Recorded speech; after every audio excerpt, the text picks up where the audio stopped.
lazidannakum in kafartum inna adzabi lasyadid. Al-ayat.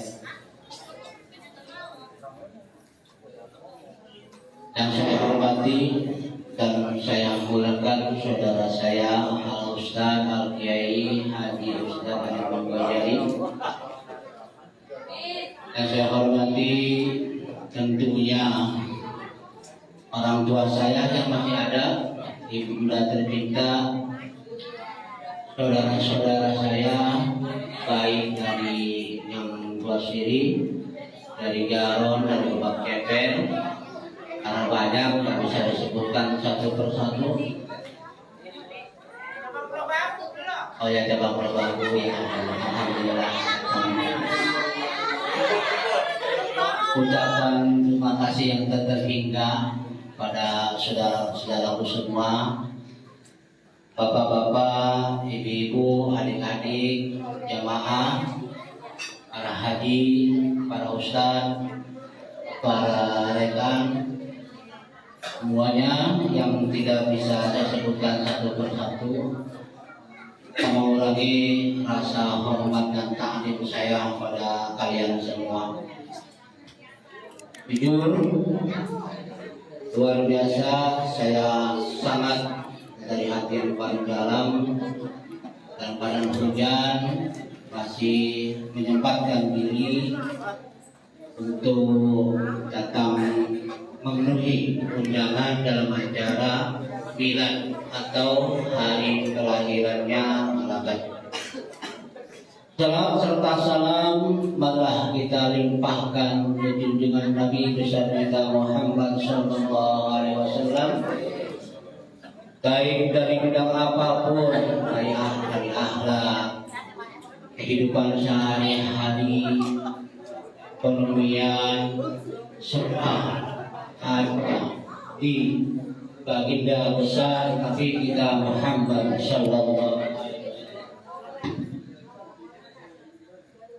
Puji syukur kita kehadirat Allah Subhanahu wa taala, malam ini, detik ini Allah masih memberikan kesempatan saya dan kita semua umumnya bisa bertemu dan berkumpul di suatu tempat yang mulia ini, yaitu di mana musola ini adalah musola peninggalan dari almarhum Kiai Bapak Haji Resturi.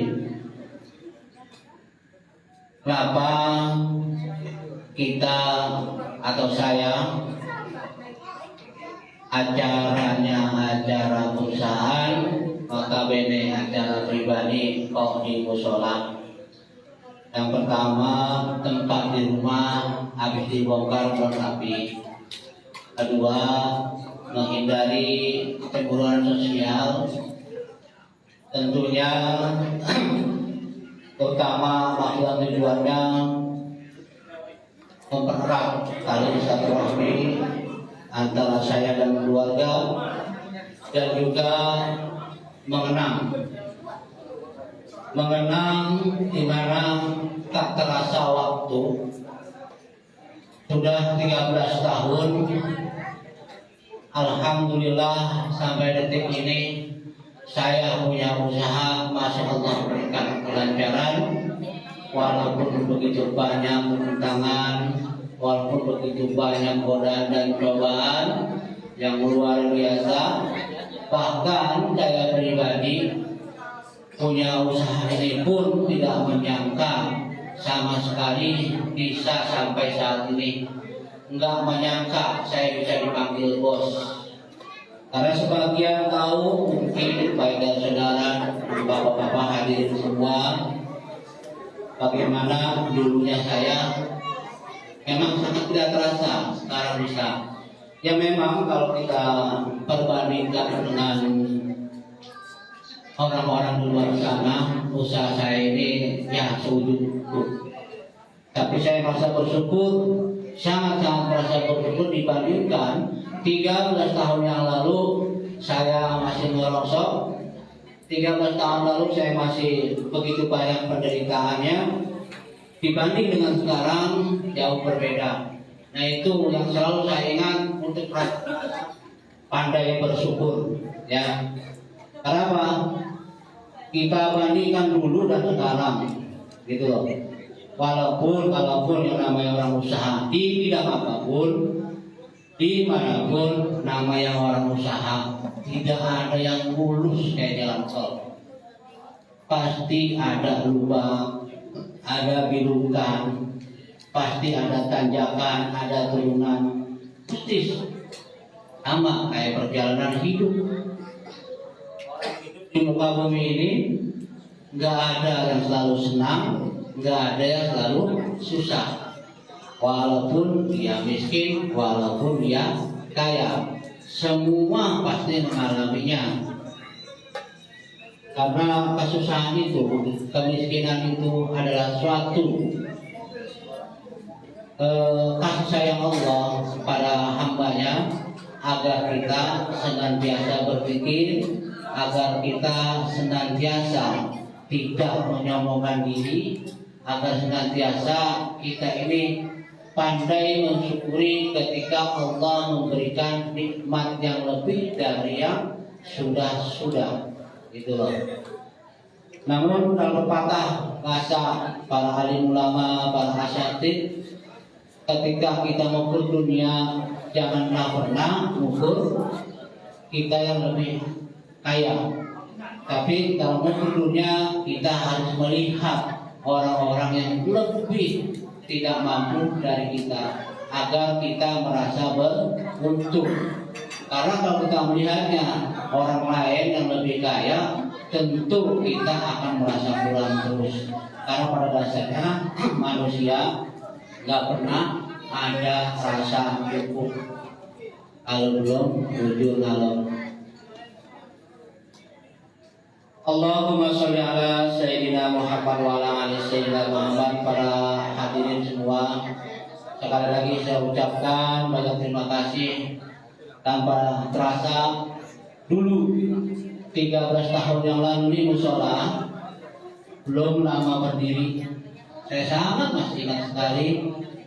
Saya habis bangkrut dari rongsokan beberapa kali, luar biasa pedih dan perihnya. Kalau orang miskin, perihnya gak seberapa, masih ketemu makan. Tapi kalau orang bangkrut plus ditanggung hutang, itu pedih, amat pedih. Mudah-mudahan sih para hadirin jangan pengalamin, tapi pengalamin bersabar, atau sedang ngalamin bersabar. Kuncinya sabar dan berusaha. Jangan lupa malamnya berdoa. Gitu. Karena pada dasarnya manusia mah nggak ada ujung-ujung kaya, nggak ada ujung-ujung biar banyak, nggak ada. Semua bertahap. Artinya apa? Yang namanya kehidupan semua mengalami, ya, kesusahan dan kebahagiaan, baik miskin dan kaya semua.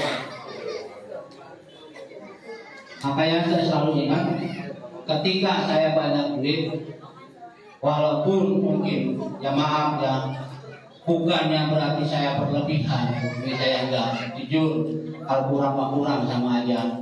Mana ada sih orang duitnya cukup merasa cukup? Nggak ada. Nggak ada satu manusia pun, bahkan presiden sekalipun nggak ada yang merasa duitnya tidak cukup, nggak. Semua pasti ngomong kurang, baik miskin maupun kaya. Nah sama, saya juga pada manusiawinya merasa kurang. Cuma alhamdulillahnya saya punya rekan-rekan para asatid yang sering, terutama Ustaz Enim Dojal ini, yang sering mengingatkan saya. Bahkan beliaulah yang sering menampung keluh kesah saya di saat saya lagi susah. Beliaulah. Kenapa? Saya bilang saya nggak pernah susah. Jadi jelas kalau saya dari tukang rongsok, utangnya banyak, jelas susahnya. Terus saya dianggap jadi bos. Saya bilang jadi bos itu nggak pernah susah. Saya bilang bos juga sama, ada susahnya. Ustaz Edi tahu ketika saya susah. Cuma kita ngumpul aja, oh saya susah nih, kembali posting, ya kan? Saya punya duit, nah, nggak mungkin saya posting itu malu lah, gitu kan? Sama kalau kita kekurangan. Kenapa? Karena ada orang, kok bos aku bisa memberikan orang lain.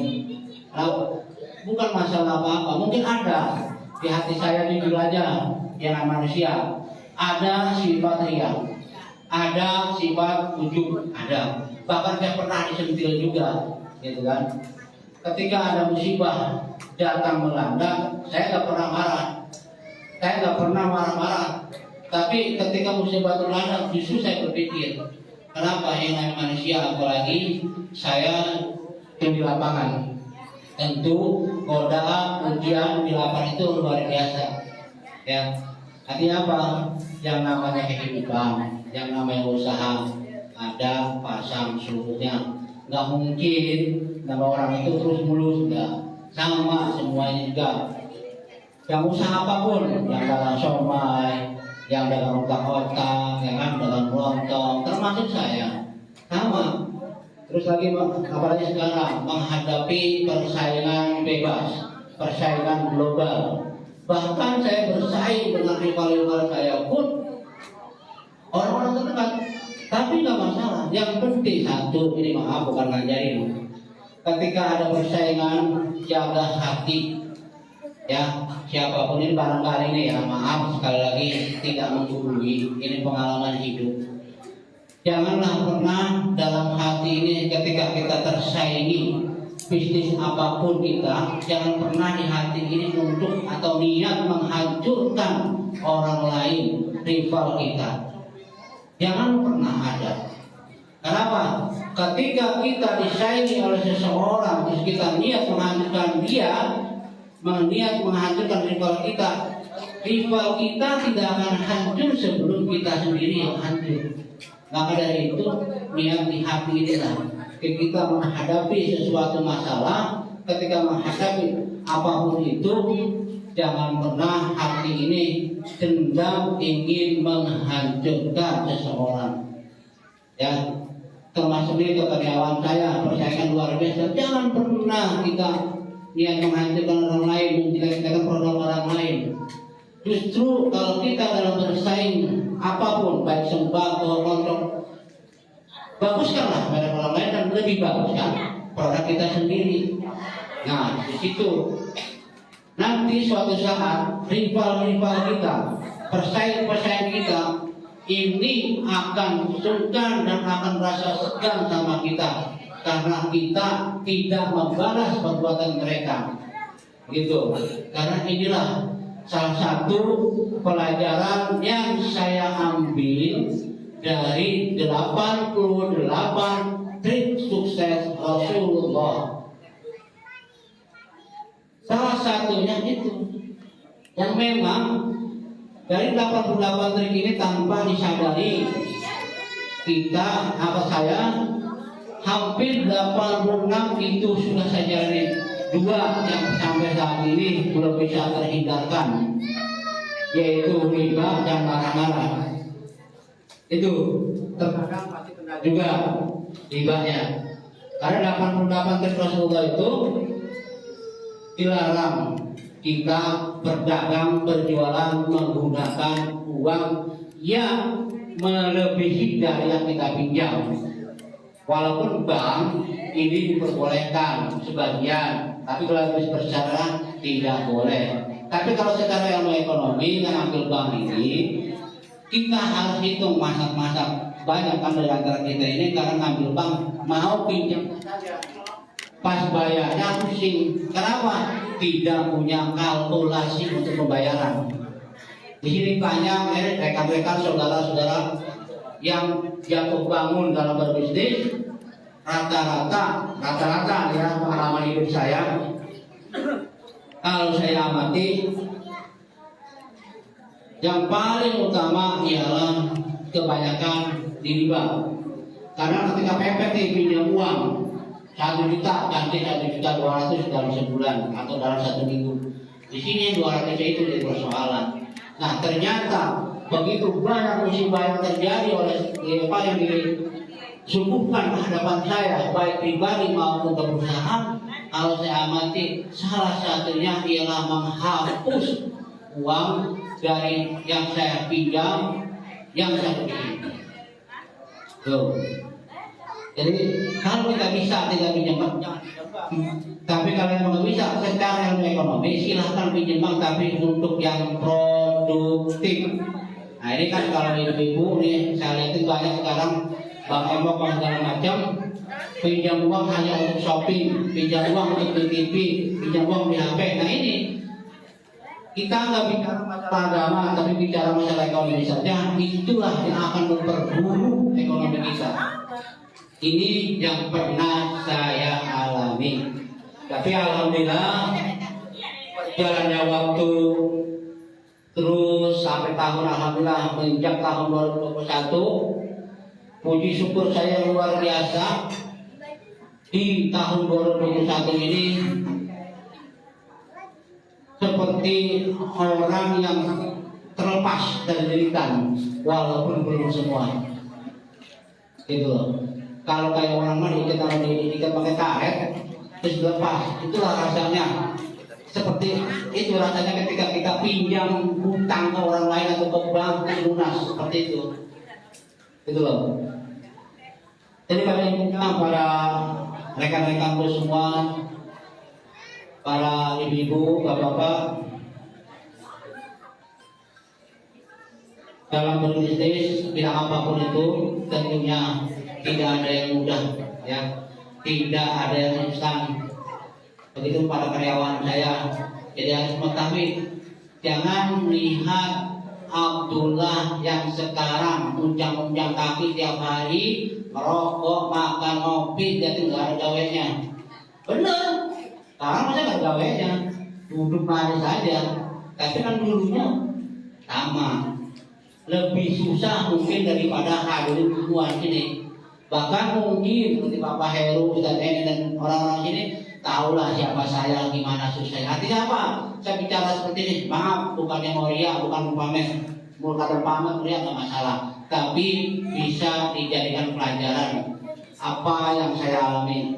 Memang saya anak pesantren, tapi pesantren saya ini boncos. Kadang-kadang nggak dipakai ilmunya. Setelah di lapangan baru ingetan, oh rupanya guru ngajar kita seperti ini. Dulu mungkin ini sakit masih hidup, kayak abang saya ini Sunaria, Bang Baduy. Saya ini paling temperamental, jangan sama bawahan saya. Abang saya ini selawan, temperamental saya. Marah terus merasa benar, kenapa? Merasa benar sendiri. Pas kemarin-kemarin, oh iya, sadar baru. Oh iya, jangan saya benar, salah ya. Benernya aja saya sampai bawahan dulu mengalah. Ternyata pas itu diterapkan ekonomi saya, alhamdulillah. Bahkan saya dulu ketika saking bangkrut 3 kali lebih, saking bosannya bangkrut, saya sampai nangis. Ibadah saya minta doanya. Kenapa? Orang bangkrut itu luar biasa berinya. Orang miskin paling nggak ketemu makan sehari. Kalau orang bangkrut berhari-hari, pusingnya nggak gila. Tuh, makanya saya berusaha apa? Berusaha di sini. Pertama, disinilah tempatnya mempersatu ukhuwah persaudaraan anak-anaknya Haji Resturi. Kenapa saya juga nggak meriah-meriah ya? Padahal bisa saya undang. Bahkan satu kampung ini pun saya bisa undang semua. Tapi saya nggak rasa itu. Pertama, terlalu meriah, terlalu pandemi. Kedua, daripada buat hal-hal seperti maaf, panggung segala macam, karena banyak acara-acara untuk jalan. Jadi saya larikan lebih baik uangnya itu kita bagi-bagi agar bermanfaat. Tuh. Hadirin wal hadirat, sekali lagi saya ucapkan banyak terima kasih. Dan mungkin dari bapak-bapak dan ibu, lagi-lagi saya bukan merasa besar, bukan. Cuman ini rasa syukur saya karena saya tidak pernah ada wacana saya jadi bos. Inilah yang membuat saya syukur apa? Saking bangkrutnya terus menerus dulunya. Sekarang tanpa disadari, tanpa terasa 13 tahun berjalan, saya bisa eksis. Sampai detik ini, saya masih bisa lancar. Ini rasa syukurnya. Kalau saya ingat 13 tahun yang lalu, luar biasa. Gitu. Jadi alhamdulillah banget. Ini saya maaf kata para rekan dan saudara semua dan hadirin. Bukan untuk gimana-gimana dan mohon maaf. Dia manusia, saya juga ada jujur. Kadang-kadang ada sifat pelit di manusia, jujur. Kita juga ada sifat kadang-kadang suka sombong, ada. Sifat ria ada. Cuma ketika itu saya sadari itu ria, itu sombong, itu ujub, perbanyak istighfar dan saya perbaiki. Gitu loh. Kenapa? Ya saya sama kalian semua kan sama manusia, sama-sama punya rasa. Yang pepatah mengatakan, segemuk-gemuknya ikan pasti ada tulangnya, dan sekurus-kurusnya ikan pasti ada dagingnya. Sebaik-baiknya orang pasti ada salahnya, dan seburuk-buruknya orang pasti ada kebaikannya. Jadi tidak ada orang itu yang sempurna, tidak ada yang baik terus. Termasuk Ustaz ini juga ada salahnya. Jangan, apalagi Ustaz sekarang ada salah udah di ekspos terus. Untuk Ustaz di kampung, kalau Ustaz di kota, Ustaz ada salah udah ekspos. Gitu. Kenapa manusia tidak ada yang sempurna? Saya, kalian semua pasti ada kekurangan. Kiranya tambah dikit mungkin rekan-rekan kerja saya, baik supir, teknisi maupun adminnya, sekretaris, sampai kadang-kadang nggak tahu apa sih arti malaka, ya kan? Berarti kamu kan buat apa nama-nama kayak gitu? Karena dagangannya kan karena dagangnya beda, dagangnya bisnis dan jasa, makanya perlu brand, perlu nama.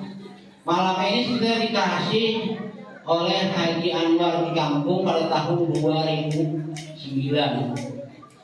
2008 akhir, 2009 awal. Makanya saya tetapkan disitulah hari lahirnya Malaka. Walaupun sebenarnya 2008-nya sudah mulai ekses gitulah. Malaka dalam bahasa Arab kata Al-Ustaz ini ialah raja. Artinya saya menjadi raja di rumah saya sendiri, menjadi raja di kampung saya sendiri, menjadi raja di perusahaan saya sendiri. Nah, itu nama Malaka dalam suatu bahasa Arab. Tapi waktu saya merancangnya ialah kebetulan dikasih sama Ustaz Anwar, Malaka itu antara nama saya, anak saya dan istri saya. 3 nama jadikan satu, makanya saya simbolnya 3 sudut atau segitiga. Karena segitiga ini saling menunjang. Kalau satu patah ada repot. Makanya saya adakan acara ini. Sekali lagi saya ucapkan banyak terima kasih, dan tentunya kita doa bersama apapun usahanya, apapun bidangnya dan dimanapun, mudah-mudahan Allah senantiasa memberikan kelancaran usaha kita. Allah senantiasa memberikan rezeki yang halal dan thayyibah. Jangan rezeki yang haram, banyak. Yang haram juga bisa jadi rezeki. Ya, nyopet jadi rezeki. Banyak dari haram gitu. Maka kita selalu mohon, apalagi malam pergantian tahun, nanti Ustaz ini berdoa, kita aminkan mudah-mudahan semua yang ada di sini, khususnya umum ya saudara-saudara kita semua yang punya usaha yang lagi macet, mudah-mudahan Allah angkat permasalahannya. Mudah-mudahan apapun Allah kasih kelancaran. Yang penting satu, kita berusaha, masalah rezeki Allah yang sudah atur. Tapi jangan mentang-mentang rezeki sudah diatur oleh yang kuasa, kita leha-leha, kita santai-santai, kita nggak bisa. Artinya pemanjang hanya berusaha, adapun hasilnya nanti Allah yang akan berikan. Dan lebih lengkapnya nanti kita sadarin, karena beliau yang lebih mengerti masalah ilmu agamanya. Kalau saya cuma belajar dari apa yang telah saya alami. Sekali lagi, mudah-mudahan dengan hadirnya kita semua di sini menjadi barokah, menjadi manfaat, menjadi suatu hubungan yang makin erat silaturahmi kita. Dan tentunya yang namanya manusia, sekali lagi saya juga banyak kesalahan, nggak sedikit. Apalagi kalau saya ingat masa lalu, luar biasa saya sama saudara-saudara saya. Makanya saya undang semua nih, baik Ahmad Badawi, Adam Korea, ada Penaja ya. Kenapa? Memang saya juga sama merasa sebenarnya, ya walaupun mereka juga sama salah ada. Tapi saya sebagai saudara muda, saya lah yang memang banyak salahnya sama mereka. Maka saya undang mereka, mudah-mudahan mereka bisa memaafkan saya, apa salah-salah saya di masa lalu. Begitupun baik saudara bapak yang hadir di sini semua, tentu mungkin ada salah ucap, ya, ada salah ngomong, ada salah tingkah laku. Saya mohon